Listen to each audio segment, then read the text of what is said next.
અમદાવાદના cyber ક્રાઇમે bank account મારફતે છેતરપિંડી આચરતા લોકોને ઝડપી પાડ્યા છે। આ બેંક કર્મચારીઓ એકાઉન્ટ ખોલાવીને છેતરપિંડી આચરી રહ્યા હતા અને ચાઇનીઝ ઇન્વેસ્ટમેન્ટ ફ્રોડમાં છેતરપિંડી આચરતી બે મહિલા સહિત એક આરોપીને ઝડપી પાડવામાં આવી છે। 1 કરોડ 54 લાખ જેટલી રકમની છેતરપિંડી કરી હોવાનું સામે આવ્યું છે। પૂજા અને હિના દરજીને સાયબર ક્રાઇમે ઝડપી પાડવામાં આવ્યા છે। સાયબર ક્રાઇમે ગુનો નોંધીને વધુ તપાસ પણ હાથ ધરી છે।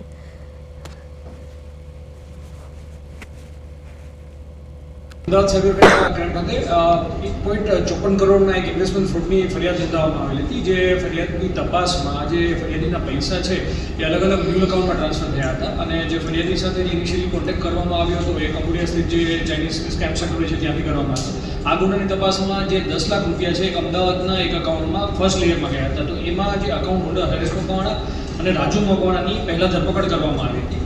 ત્યારબાદ આગળની તપાસમાં જ્યારે આ એકાઉન્ટના કેવાયસી વેરિફિકેશનને બધું કરવામાં આવ્યું ત્યારે એક વાત એવી ધ્યાને આવી હતી સાયબર ક્રાઇમના ટીમને કે જે આ બેંક એકાઉન્ટ ખોલાવવામાં જે કેવાયસી વેરિફિકેશન છે જાણી જોઈને નેગ્લિજન્ટ રાખવામાં આવ્યું છે। આ ઉપરાંત આ એકાઉન્ટ ખોલ્યા પછી જે મેન્ડેટરી રિક્વાયરમેન્ટ હોય છે કે 3 મહિના પહેલાં એમનો મોબાઈલ નંબર કે ઈમેલ આઈડી ચેન્જ ન કરવું છતાં બી એમાં ચેન્જ કરવામાં આવ્યું હતું। આ ઉપરાંત જે 10 લાખ રૂપિયા જે બેંક એકાઉન્ટ હોલ્ડરના એકાઉન્ટમાં આવ્યા હતા એમાંથી એમની હાજરી વગેરેમાંથી એફડી બની ગઈ હતી અને આ એફડીના પૈસા છે એ ગોલ્ડ મારફતે ઉપાડવામાં આવ્યા। તો એની તપાસમાં બેંકના મેનેજર સહિત બીજા 2 કર્મચારીઓની સંડોવણી બહારમાં આવી હતી। તો એ સંદર્ભમાં 3 આરોપીઓ જે ચાંદખેડાના જે આ એકાઉન્ટ જે બ્રાન્ચમાં ખોલેલું છે એમના મેનેજર પૂજા પર્યત, આ ઉપરાંત એક સેલ્સ મેનેજર છે ઇન્ડસ્ટ્રીયલ બ્રાન્ચના મહેશ તારાણી અને ત્રીજા આરોપી છે હિના દરજી જે બી આ બેંકમાં કામ કરે છે અને એકાઉન્ટ ખોલાવવા માટે જે કેવાયસી કરનાર છે, સ્થળ વિઝિટ કરનાર એ આ હિના દરજી છે। આ ઉપરાંત જે